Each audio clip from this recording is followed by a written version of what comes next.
একসময় রাজপথ দাপিয়ে বেড়াতো এসব যানবাহন, কারো শখ, কারো জীবিকার মাধ্যম। এসব গাড়ি থানার আঙিনায় পড়ে আছে বছরের পর বছর। দেখে মনে হতে পারে এ যেন গাড়ির গোরস্থান। কৌতূহলী প্রশ্ন, কি কারণে, কাদের স্বপ্ন এভাবে ধুলোয় মিশে যাচ্ছে? রাজধানী ঢাকার শাহবাগ থানার ভেতরের ডাম্পিংয়ের চিত্র এটি। মোটরসাইকেল, বাস, রিকশা, সিএনজি, প্রাইভেট কার, কি নেই এখানে। যানবাহনগুলোতে মরিচা ধরে গেছে, অনেকগুলো মিশে গেছে মাটির সঙ্গে। পুলিশ জানায় বিভিন্ন অপরাধে কিংবা বিভিন্ন মামলার আলামত হিসেবে জব্দ করা এসব যানবাহন বছরের পর বছর পড়ে থাকে থানা হেফাজতেই। কেউ কেউ সঠিক কাগজ দেখাতে না পারায় গাড়ি নিতে পারেন না, আবার মামলা হওয়ার কারণে অনেকে নিজের গাড়ির পরিচয় দিতে চান না। আমার এই নয়াবাজার থেকে 10-এ কয় এটা হাই রোড উঠে গেছে। আমি বললাম স্যার আমাকে অপরাধটা কি? হ্যাঁ অপরাধ আমরা বলে হাই রোড। আমি কই নয়াবাজার তো এটা হাই রোড না, এই তো আমরা সবসময় এই রোডে ছিল, এই অপরাধ। এটা কইয়া গাড়ি আটকে চার্জ ম্যাক্সিমাম 1200 টাকা পড়বো, আর আমার এমনি যাতায়াত খরচ 500 থেকে 700 টাকা লাগে। ব্যাটারি তো খুলে লয়ে দিতে পারে, নাহলে ব্যাটারি থাকবো না, ব্যাটারি হারাই দেবো, ব্যাটারি হারা তো আর এই ব্যাটারি পাহারা দেবো। থানায় জব্দ হওয়া অনেক গাড়ির গুরুত্বপূর্ণ যন্ত্রাংশ থাকছে না নিরাপদ। অভিযোগ রয়েছে রাতের আধারে ব্যাটারি, সিট, টায়ার কিংবা ইঞ্জিনের বিভিন্ন পার্টস চুরি করে নিয়ে যায় দুর্বৃত্তরা। এখান থেকে ব্যাটারি চুরি হয়ে যায়, রেখে গেলে কন্ট্রোল বক্স আছে এটি খুলে নিয়ে চলে যায়।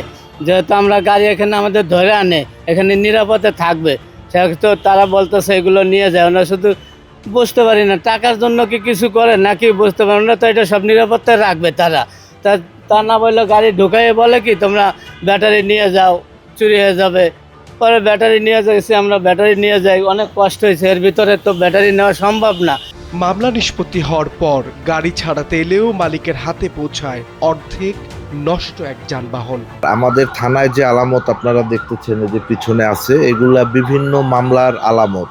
এগুলো জব্দকারী অফিসাররা জব্দ করেছে বিভিন্ন মামলার আলামত হিসেবে এবং প্রপার্টি রেজিস্টারের অন্তর্ভুক্ত।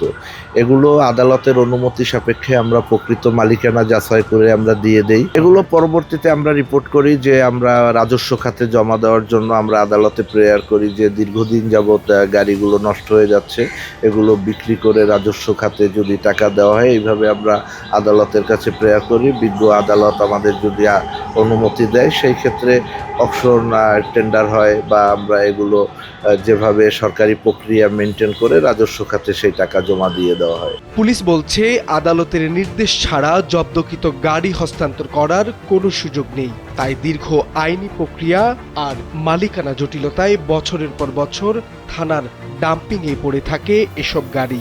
যথাযথ মালিক কিংবা বৈধ কাগজপত্র না মিললে শেষ পর্যন্ত নিলামে বিক্রি করে দেওয়া হয় এসব নষ্ট যানবাহন। একজন আসামি গ্রেপ্তার হয়েছে, তার সাথে দেহ তল্লাশি করে ইয়াবা পাওয়া গেছে এবং সাথে একটা হুন্ডাও পাওয়া গেছে। এভাবে আবার কিছু গাড়ির ট্রাফিকের মাধ্যমে আসে। আসলে সবকিছুই আমরা ওই সিআরপিসি আইন অনুসারে এগুলো নিষ্পত্তি করা হয়। এগুলো আমাদের সিআরপিসি, যেমন সিআরপিসির 523, 550 এই ধারাগুলো ম্যাজিস্ট্রেটের মাধ্যমে নিষ্পত্তি করা হয়। যে হোন্ডাগুলির মালিকানা পাওয়া যায় না কিংবা চোরাই বলে সন্দেহজনক, সেগুলো আমরা একটা থানায় আসার জিডি করি। জিডি করার সাথে সাথে সিআরপিসির যে 523 অনুসারে আমরা সেটা আবার ম্যাজিস্ট্রেটের কাছে পাঠাই। ম্যাজিস্ট্রেট সেখানে একটা আইনানুগ প্রক্রিয়া করে। সচেতন মহল মনে করছে জব্দ করলেও গাড়িগুলো যদি আরো যত্ন করে রাখা যায় তাহলে বেঁচে যাবে দেশের কোটি কোটি টাকার সম্পদ। মাহবুব আলম শ্রাবণ, সময়ের আলো, ঢাকা।